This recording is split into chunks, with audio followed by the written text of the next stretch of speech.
This video has taken me a while to put together because, honestly, I didn't want to just gush about the Pixel 6 for 10 minutes.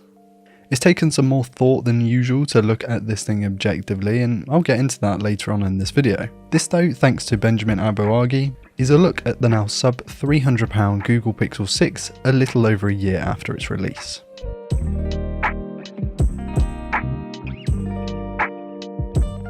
Hey guys, I'm Ryan Thomas, and spoiler alert, I really enjoyed my time with the Google Pixel 6. It's a year old at this point, but honestly the spec sheet is still pretty stacked. It has a Tensor 1, 8GB of RAM, and this model has 128GB of storage, though you could go for 256. There's also a 6.4-inch 1080p 90Hz AMOLED screen, 4600mAh battery, 50, 12 and 8MP cameras, and Android 13.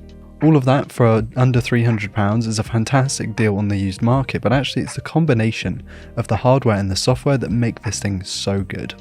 I recently put out an opinion piece, and I won't go into that, about why I think that the Pixel 6 with its hardware and software combination is so much better than Apple's with iOS.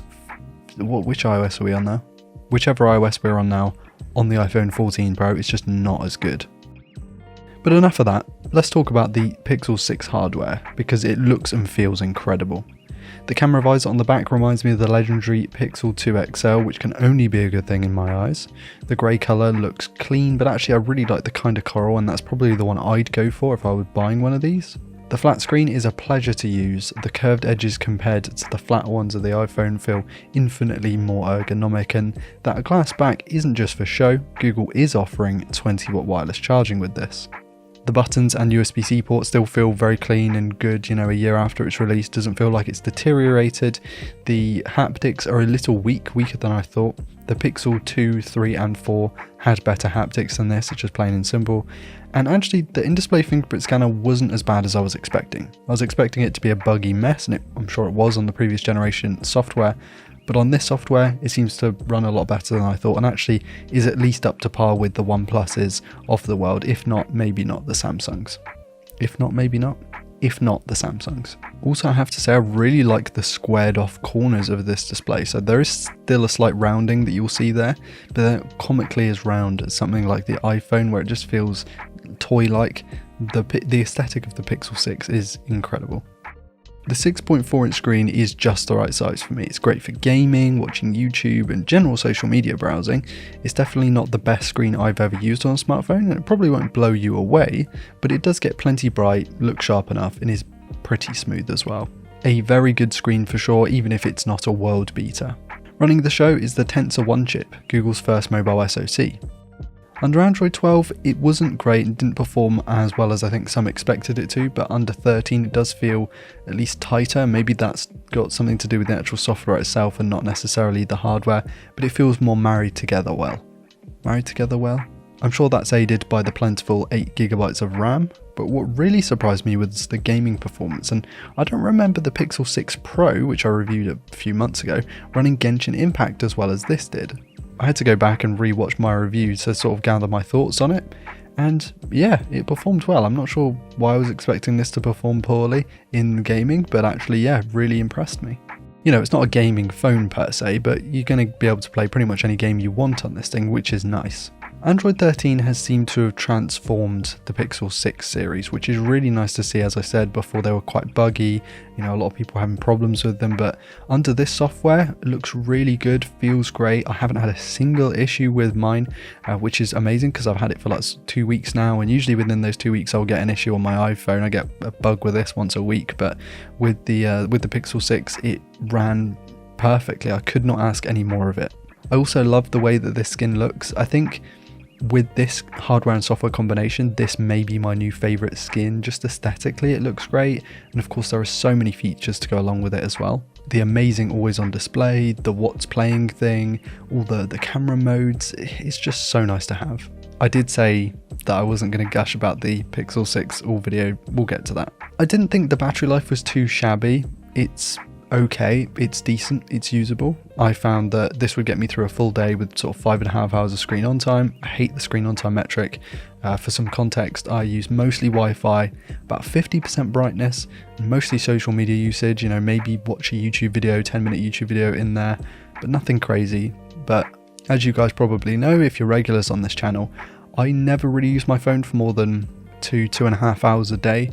So the fact that I used it for 5.5 hours, granted there was a bit of testing in there as well, proves just how much I loved using the Pixel 6. It was a joy to use. But yeah, battery life is good, not amazing. If you're a power user, maybe step up to the Pro for the bigger battery, or you can turn down the 90Hz display to 60Hz, lower your brightness, do all your optimization stuff, or just straight up skip pixels and go for something like a Xiaomi. 30-watt charging and 20-watt wireless charging is nice to have, though you will have to purchase separate chargers, which is a bit of a pain. But moving on to the cameras, because let's face it, it's a Pixel video, and you have to talk about the cameras. I mean, the clue's in the name, Pixel, right? There's not much to talk about when it comes to the hardware. It's a 50 megapixel main shooter, 12 megapixel ultra wide, and 8 megapixel selfie. As always, Google is banking on its software and computational photography to do the heavy lifting. And to be fair, it does a pretty damn good job. I mean, sure, the autumn colours probably help here in aiding the aesthetic, but I really like the Pixel's colour profile. It's a fairly warm one, but also isn't afraid to add a bit of contrast and character to an image where an iPhone would just raise the shadows to call it extra detail. I think I concur with Damien Wild's opinion in that the Pixel's camera setup is one of the most, if not the most reliable and dependable one-shot takers that you can get. Sure, there are others with more versatility, but actually like clicking and shooting and getting an image that you like is more likely with the Pixels than it is any other sort of smartphone brand. Ultra-wide shots look good, but the main shooter is clear of it in every mode. I mean, it's kind of obvious with the bigger sensor. Speaking of modes, the ability to remove details in Magic Eraser or take pan shots with the motion tools, the computational photography that Google is known for, you know, it's present here, present and correct. What a great little pocket photography powerhouse. It might not be as technically excellent as some of the Samsungs or the iPhones, but wow, am I impressed. And I would take the Pixel image over an iPhone 1 any day of the week. So now it comes to the recommendation time. Would I recommend it? And I think if you've been watching for the past 8 minutes, you probably have an idea of what I'm about to say, but the Pixel 6 is just a great smartphone. I may not have said the same thing had I experienced it on Android 12, as I used the Pixel 6 Ultra Pro. I used that one on Android 12 and it wasn't as good as this on Android 13, so I feel like, you know, my opinion would be different, but under the current software, it's great. The cameras are great, the battery life's okay, the performance is great, the screen's okay. You know, it's not a perfect phone, I'll go out there and say that. If you want a bigger phone, something that looks a bit cleaner, this could come off as looking a little bit cheap from the front. From the back, I think it looks fantastic. But, you know, there are things that you may want to go for other phones for. For this, though, I think for me, it's the thing that would make me buy it is if it had a headphone port. If it, you know, it doesn't, and most phones don't, so it doesn't really matter. But if it had a headphone port, I'd go out and buy one today. And with that, that's my video. So yeah, I know I'm talking a little bit like I've some comments saying that I've been ASMR-y recently. It's because I record these at like sort of 4 or 5 in the morning, and my family's asleep, so I don't want to wake them up or anything. So, yeah, links to Benjamin Abouagi, or Lover of Tech. The links will be in the video description to where you can find him and his content. He's putting out some amazing stuff at the moment.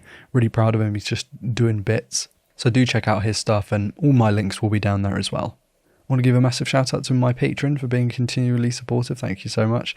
I've been Ryan Thomas, and I'll catch you later. Peace.